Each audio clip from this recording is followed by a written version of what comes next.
Hello everybody and welcome back to the channel. Today another warm day here in Munich, Germany, so what better timing than talk about hockey. And the NHL season is only 8 weeks away on the day of recording, and I'm very much looking forward to see another season of the National Hockey League. The last season was very good, and let's see what happens next year. And because of that, I like to talk a little about the teams of the league. I will do that by division. There will be 3 more videos than like this. But today let's talk about the Atlantic Division and the teams, how they did in the off season and what I expect from them in the year to come. So the Atlantic, let's start it off with the team that won the Atlantic last year. That was the Florida Panthers. They not only won the Atlantic but also the President's Trophy and got destroyed by the Lightning in round 2 of the playoffs, but at least they won a round for the first time since 1996. In the off-season, they traded Jonathan Huberdeau and Mackenzie Weegar to get Matthew Tkachuk. Let's see how this trade develops over time. Because, Tkachuk replaces Huberdeau, okay. Different kind of player, but production should be about the same, so I have no worries about the Panthers offensively. But with the loss of Weegar, and according to Cap Friendly, now they have Ekblad, they have Brendan Montour, Gustav Forsling, Radko Gudas, and some other guys that are not that much known on defense. So they definitely weakened their defense. However, with the great offense they have and good defensive forwards, I think the Panthers should be a safe pick to go into the playoffs, into the top 3 of the Atlantic. In second were the Toronto Maple Leafs. They also had a very good season, but they also ran into the Tampa Bay Lightning in the first round, and they lost in 7. Again, no rounds won since 2004 for the Leafs. Let's see if this changes in the 2023 playoffs. In the offseason, they didn't do that much. They didn't lose anybody of significance from the forward group or from their defensive group, but they once again completely changed their goaltending. They went from Campbell and Mrazek now to Matt Murray and Ilya Samsonov. Interesting moves. Both of these guys, Samsonov has 1 year left on the contract, Murray has 2. Are both not too expensive. They're spending now $6.5 million on their goaltending, which is okay. Let's see how this works out, because Murray had a down year. Samsonov did not have his best year last season. However, with the offensive power of Matthews, Tavares, Mitch Marner, William Nylander, and all the other guys, the Leafs also should be a safe pick to go into the top 3, into the playoffs. And what happens there remains to be seen. In third last season were the Tampa Bay Lightning, who then eliminated not only the Leafs, but also the Panthers, and went all the way to the Stanley Cup Final for the 3rd year in a row. The last 3 seasons, the Lightning played a lot of hockey. Let's see if they can continue doing that, or if this amount of hockey will take the toll over the next season. I think the Lightning have a good chance to win the division if they want and go quite far in the playoffs. A chance to become a dynasty. Yes, it's definitely there. They did not do it that much in the offseason. Yeah, they lost Andrei Palat, who went as an UFA to the New Jersey Devils.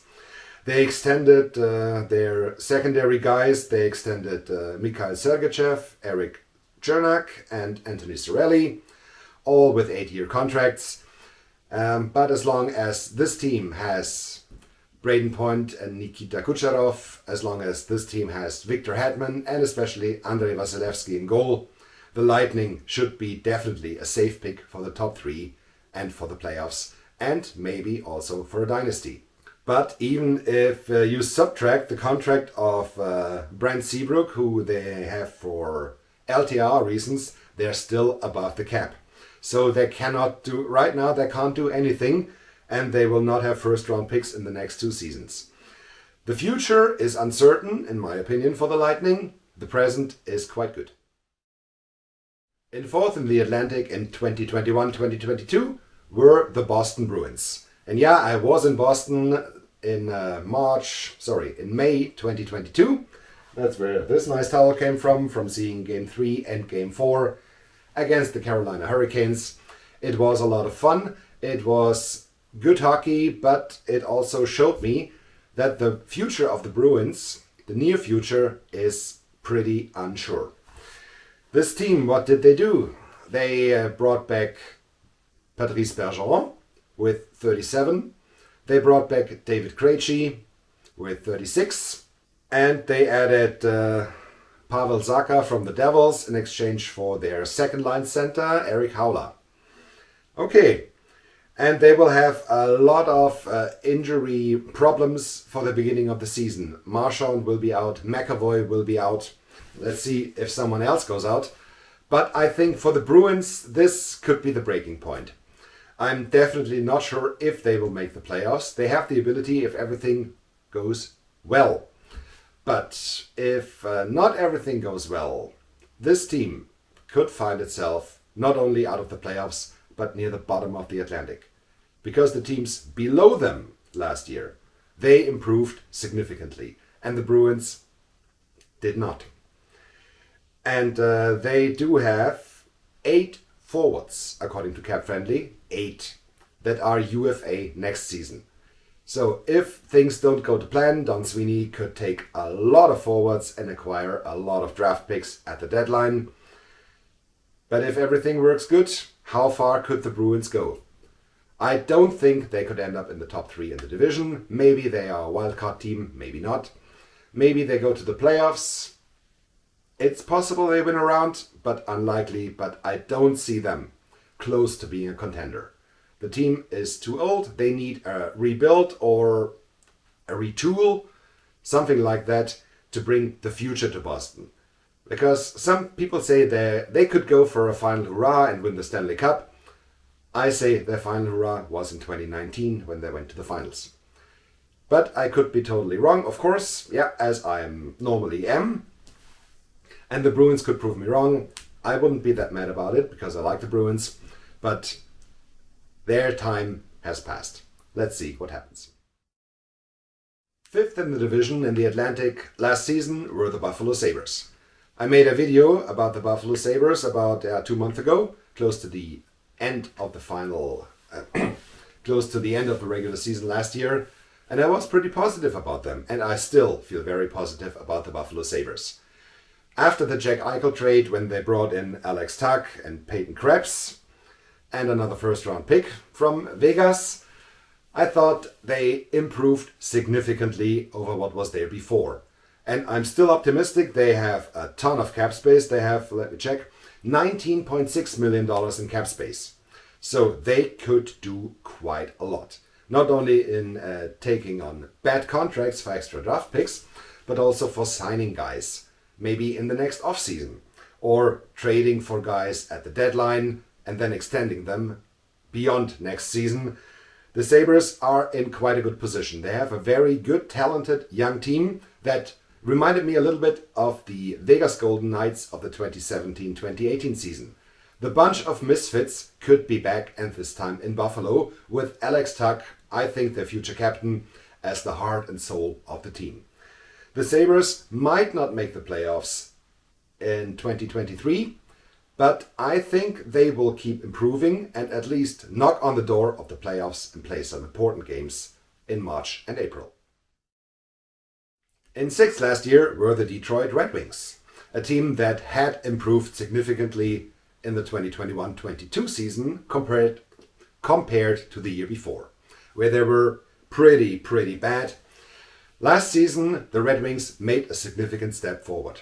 And in the offseason, they kept stepping. They kept stepping forward. Steve Yzerman is a brilliant general manager. He has a plan and he is going for his plan. And up to this point, everything worked out very good. Now this year, they added David Perron in the offseason. They added Ben Chirot and some other minor guys. They added a new goaltender in Ville Husso to replace Thomas Greiss, who went off to St. Louis. It remains to be seen, but I'm very positive about the Red Wings, as I was about the Sabres. The Red Wings have a very talented young team. All the guys are coming up together as a group. They are improving not only as players but also as a group. And I think the Red Wings are even 1 year ahead in the development of the Buffalo Sabres. It will be hard for teams like Boston to keep Detroit behind them. They improved significantly. Maybe they could end up in the playoffs, remains to be seen. I think it's possible, and I think it's more likely that Detroit ends up in the playoffs than Boston. Sorry for that, Bruins. The Wings are on a good way. They are young, they are exciting, they are talented. Let's see how this ends up. But with Steve Yzerman as the GM, I think the Wings will make their way towards the playoffs latest in 2024 and be a Stanley Cup contender within the next 5 years. Next up, second to last team in the Atlantic Division last year were the Ottawa Senators. They started the season pretty bad and they synced their season basically in 2021. So mid-December, you could already tell the Senators have another year of consolidation and will not make it to the playoffs. This offseason, they were very active. They revamped their goaltending by bringing in Cam Talbot from Minnesota.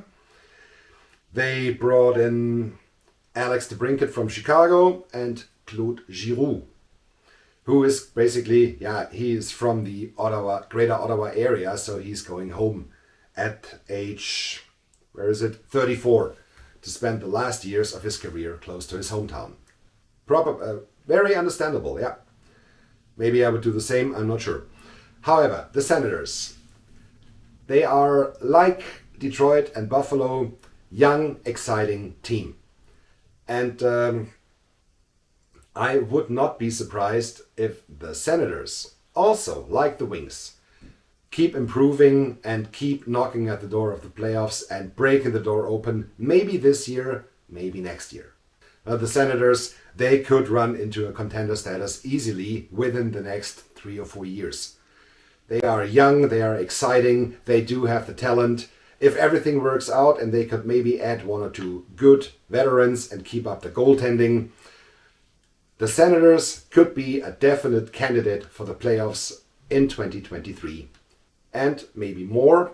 Remains to be seen how they do when they reach the playoffs. If there's again a learning curve, like we had it with St. Louis in the mid-2010s, like we had it with Tampa in the late 2010s, until they then broke through and won 2 cups.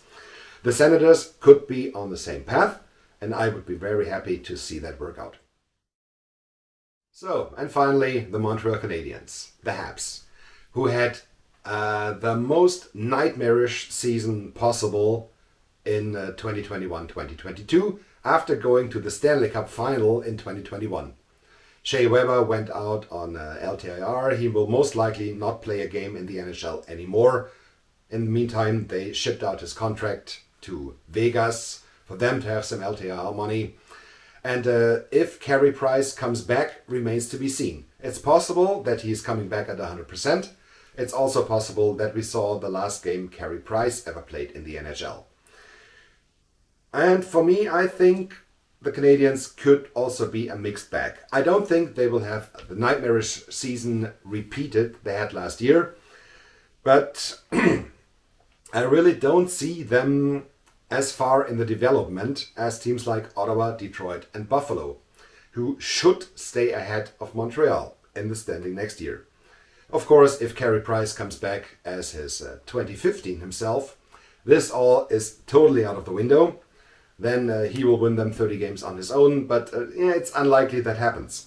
Their defense especially seems to be a little weakened. They have left Michael Matheson, who they brought in from Pittsburgh, Joel Edmondson, David Savard, and then they have Chris Weidman, who is a league minimum player, and 2 guys on entry-level contract, Justin Barron and Jordan Harris. That's their defense right now. And that's not good enough to go anywhere close to the playoffs. The forward group, revamped by number 1 draft pick Juraj Slafkovsky, and of course by Kirby Duck, who has not played a game for the Habs, and he is not signed right now for the next season. together with Cole Caulfield and Nick Suzuki, this can develop into a very good, very solid forward group, but not next year. I don't see the Habs close to a playoff spot next year. Let's see what happens thereafter. Especially if Carey Price does not play anymore. And Jake Allen's contract, who is right now the #1 goaltender, is also expiring in 2023.